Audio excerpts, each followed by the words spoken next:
दोस्तों, आज मैं आपको लाइट फिटिंग से रिलेटेड सब कुछ बताने वाला हूँ कि आपको लाइट फिटिंग कैसे करवानी है या फिर अगर आप लाइट फिटिंग करते हैं तो आपको लाइट फिटिंग कैसे करनी है। ये केसिंग पट्टी वाली लाइट फिटिंग है जिसे आम भाषा में ओपन फिटिंग बोलते हैं और एक होती है अंडरग्राउंड वायरिंग। लेकिन आज हम आपको ओपन फिटिंग के बारे में बताने वाले हैं। इसमें आपको क्या-क्या सामान लगता है, कौन-सी वायर डालनी चाहिए, सब कुछ आपको बताएँगे शुरू से लेकर लास्ट तक। और हाँ, इस फिटिंग को हम शुरू से करेंगे लाइट जलाने तक। इस वीडियो में आपको सब कुछ बताने वाला हूँ, तो प्लीज़ इस वीडियो को शुरू से लास्ट तक ज़रूर देखें। सबसे पहले ये हमारे पास कुछ सामान पड़ा हुआ है, जिसके बारे में मैं आपको बता देता हूँ कि ये एक स्विच है जो कि 6 एम्पीयर वाला है और मेरे पास ये कुछ पैंच भी पड़े हुए हैं। ये बोर्ड है जो कि 6 मॉडल का बोर्ड है जो कि हम लगाने वाले हैं और हमारे पास ये कुछ रॉयल ब्लैक पड़े हैं और सब कुछ देखो दोस्तों, एक बात मैं आपको बता दूं कि अगर आप लाइट फिटिंग का काम कर रहे हैं तो आपके पास ये सब सामान होना ज़रूरी है, जैसे कि ड्रिल मशीन और टूल किट सब कुछ आपके पास होना ज़रूरी है, जैसा कि मेरे पास है। और ये है रही देखिए ये रही केसिंग पट्टी जो कि हमने इंस्टॉल कर दी है, जो कि दीवार पर ठोक दी है और अभी तो बहुत सारी केसिंग पट्टी ठोकनी बाकी है जो कि हम ठोक रहे हैं। इस तरीके से आप केसिंग पट्टी को ठोक सकते हैं। देखिए मेरे पास एक रॉड थी जिसकी सहायता से कील को ठोका जाता है ताकि ठोकते वक्त केसिंग पट्टी के ऊपर ये हैमर ना लगे। अगर ये हैमर केसिंग पट्टी के ऊपर लग जाता है तो ये टूट जाता है, जिस वजह से हम रॉड यूज कर रहे हैं। तो जब भी आप केसिंग पट्टी ठोकें तो इस रॉड का इस्तेमाल ज़रूर करें, क्योंकि अगर आप इस रॉड का इस्तेमाल नहीं करेंगे तो केसिंग पट्टी टूटने का चांस ज़्यादा रहता है। केसिंग पट्टी मैंने ठोक दी है, अब हम बोर्ड लगाने वाले हैं। देखिए ये अ, 6 मॉडल का बोर्ड है जो कि इसके चाकू से इसमें मैंने कट कर दिया है, होल कर दिया है। अब इसको हम यहाँ पर सेट करने वाले हैं। हॉल हमने पहले से कर दिए हैं और एक हॉल बाकी था क्योंकि इस बोर्ड से आर-पार हमने एक हॉल किया था एक रूम में जाने के लिए, वायर को रूम में ले जाने के लिए मैंने एक आर-पार वाला हॉल किया था। यहाँ से हमारी लाइन जाने वाली है, इसलिए हमने केसिंग पट्टी कम लगे इसलिए हमने दीवार के आर-पार हॉल किया है। और अभी कुछ पट्टी बाकी थी तो हमने वो पट्टी भी ठोक दी है और वायर के जो पॉइंट हैं उनको ऊपर से नीचे उतारने के लिए मैंने पहले से ही कट कर लिए हैं और इन बोर्ड पर लटका दिए हैं ताकि हमको इससे मालूम होता रहे कि ये पॉइंट इसी जगह के हैं। देखिए अब हम वायर को इसमें डालने वाले हैं। पट्टी हमने ठोक दी है, अब पट्टी के अंदर हम वायर डालेंगे। देखिए यहाँ से हमारी सप्लाई जाने वाली है, मेन सप्लाई यहीं से जाएगी। तो यहाँ से हमने दीवार में आर-पार होल कर दिया है और हम वायर निकाल रहे हैं।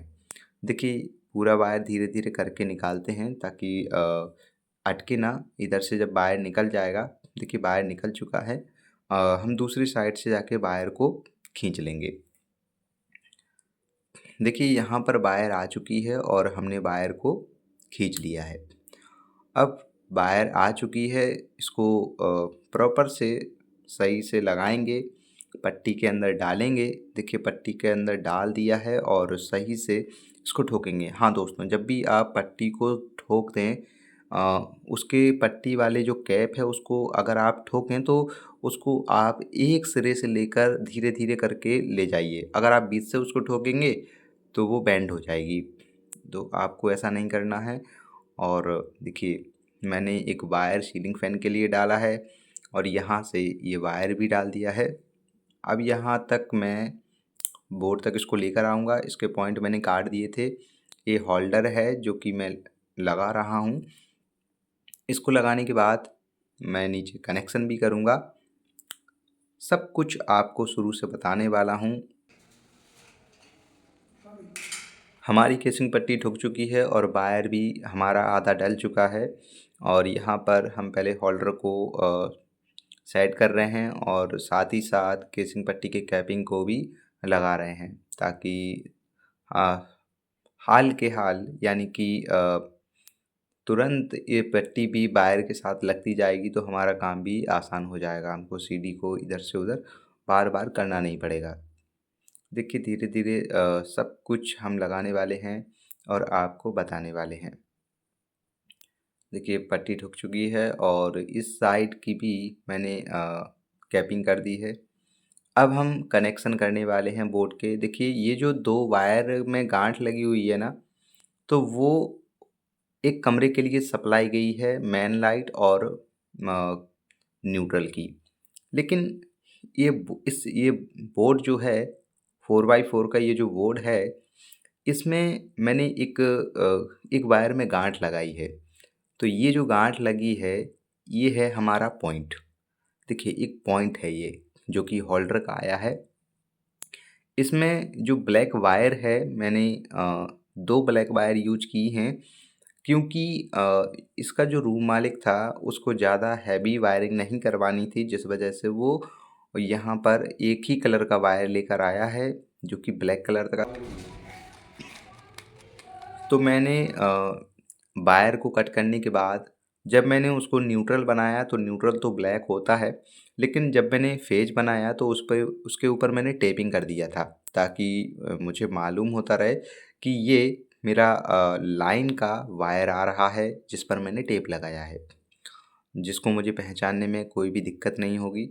और बोर्ड सेट करने के बाद यहाँ पर इसकी जो क्लिप होती हैं वो ज़रूर लगा देना, ताकि इसके जो नट बोल्ट हैं उसमें जंग नहीं आती है।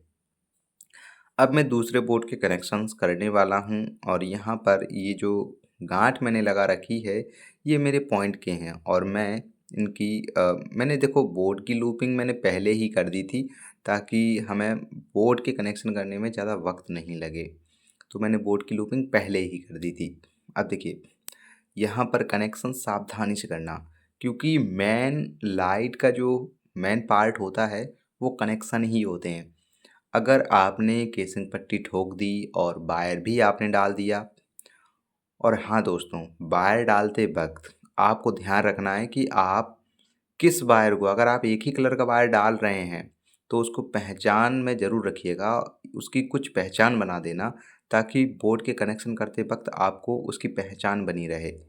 नहीं तो आपके कनेक्शन गलत हो सकते हैं, और अगर गलत हो गए तो आपका यहाँ पर फॉल्ट हो जाएगा और सारी वायरिंग जल जाएगी। देखिए मैंने यहाँ पर एक वायर जो लाइन का था जिसमें टेप लगा हुआ है, वो मैंने लूपिंग की जगह पे लगा दिया है, ताकि नीचे की साइड स्विच जो हैं जहाँ पे लूपिंग है उसमें मेरा करंट सीधा चला जाए। और इसके जो पॉइंट थे मैंने उनको स्विच के ऊपर दे दिया है, और जो न्यूट्रल का वायर है वो मैंने एक सॉकेट में दिया है, और यहाँ पर सॉकेट का एक जो लूपिंग है वो मैंने एक स्विच से कर दिया है। देखिए अब मैं इसको सेट करने वाला हूँ। सेट करने के बाद यहाँ पर मैं इसको इसमें पैंच लगा दूँगा, और इसके ऊपर इसकी जो क्लिप हैं वो भी मैं लगा दूँगा। देखिए अब मैं तीसरे पोर्ट के कनेक्शन करने वाला हूँ। जैसा कि मैंने पहले बताया कि मैंने जिस पर गांठ लगाई है वो मेरे पॉइंट हैं, तो मैंने देखो स्विच के ऊपर वाले हिस्से में इस पॉइंट को लगाया है, ताकि ये स्विच से कनेक्ट रहे। अब यहाँ पर मैं दूसरे वाले पॉइंट को लगाऊंगा। देखिए ये मेरा पॉइंट है जिस पर गांठ लगी हुई है, और यहाँ पे ये जो टैप वाला है वो मेरा लाइन वाला है, और जो बिना टैप वाला है वो मेरा न्यूट्रल वाला है। देखिए ये जो सॉकेट हैं उनमें मैंने एक एक वायर लगा रखा है पहले से ही। पहले मैंने लूपिंग कर ली थी, मैंने जैसा कि पहले आपको बताया, ताकि समय कम लगे। तो आप भी इस तरीके से लूपिंग करके रख सकते हैं, और कनेक्शन करते वक्त आपको ज़्यादा समय नहीं लगेगा। और देखिए मैंने स्विच से एक सॉकेट को कनेक्ट कर दिया है, और उसमें न्यूट्रल को डायरेक्ट दे दिया है, क्योंकि ये जो फेस है वो स्विच में आया है, और स्विच से इस सॉकेट का मैंने कनेक्शन कर दिया है, ताकि जब भी आप इस सॉकेट में कोई चार्जर है या कुछ भी गैजेट्स लगाते हैं, तो क्या होगा कि आप अगर उसको लगा हुआ छोड़ देते हैं तो आप उसकी सोर्स से उसकी स्विच से आप उसको बंद कर सकते हैं।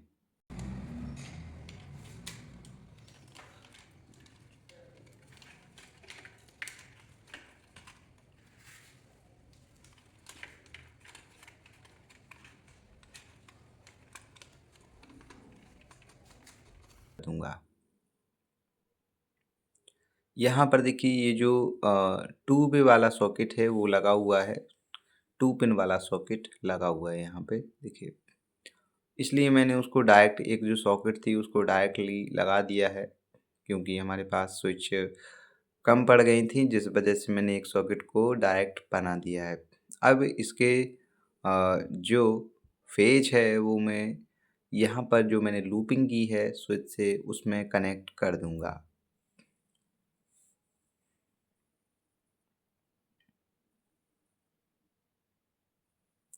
यहाँ पर कैमरा थोड़ा हिल चुका था जिस वजह से ये आया नहीं है, बट हाँ, ये थोड़ा दिखेगा आपको।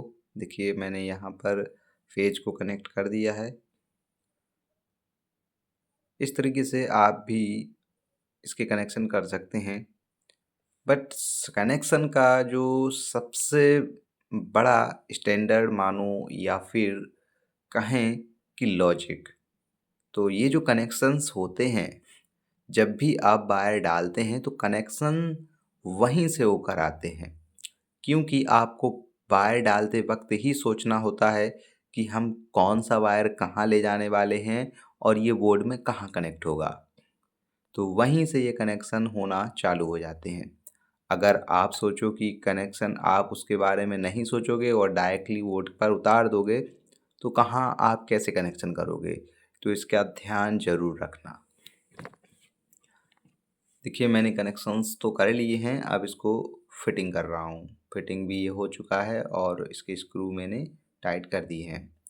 ये रहा एक और बोर्ड जो कि 4x4 का बोर्ड है, ये भी मैं लगाने वाला हूँ। और यहाँ पर कोई ज़्यादा वायर नहीं थे, न्यूट्रल एंड फेज थे, तो मैंने उसको एक स्विच और सॉकेट से कनेक्ट कर दिया है।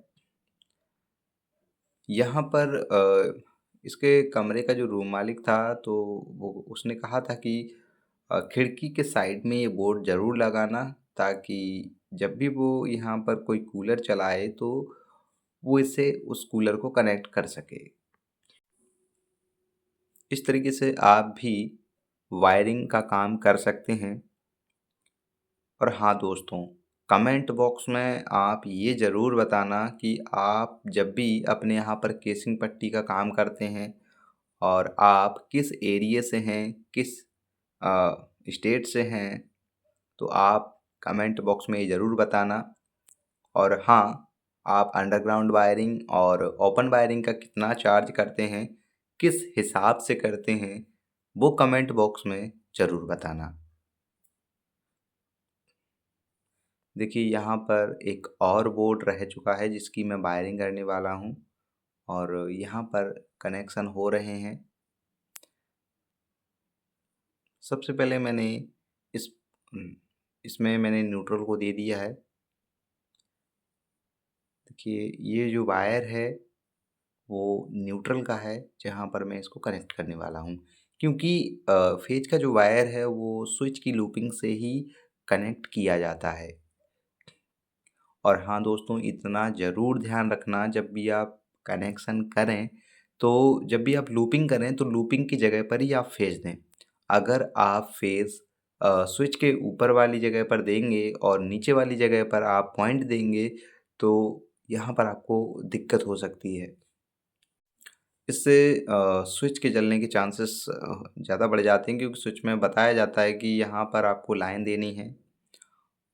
इस वजह से आपको देख कर अच्छे से चेकआउट करने के बाद ही कनेक्शन करने होते हैं, ताकि आपका बोर्ड है जो है वो लंबे समय तक चल सके। तो यहाँ पर मैंने लाइन को कनेक्ट कर दिया है। यहाँ पर देखिए, यहाँ पर अब मैं फेज को भी कनेक्ट करूँगा। यहाँ पर कुछ जो सॉकेट हैं उनको मैंने डायरेक्टली कर दिया है और कुछ जो सॉकेट हैं उनको मैंने इनडायरेक्ट किया है, क्योंकि इसमें कुछ स्विच थे जो कि होल्डर बल्ब्स के लिए हैं, पॉइंट हैं।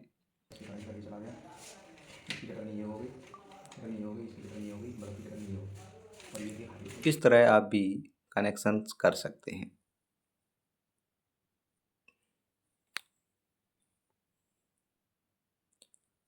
ये बोर्ड भी फिटिंग हो चुकी है और इसको फिट करने के बाद हम देखेंगे कि क्या हमारी लाइन प्रॉपर सही से वर्क कर रही है या फिर कहीं फॉल्ट है। देखिए, अगर सही से कनेक्शन हो जाते हैं तो फॉल्ट कहीं भी नहीं आएगा, लाइन एक ही बार में चालू हो जाएगी। देखिए, मैंने लाइन को चालू किया तो एक ही बार में लाइन चालू हो चुकी है। तो दोस्तों, अगर वीडियो अच्छी लगी है तो प्लीज़ चैनल को सब्सक्राइब करना ना भूलें।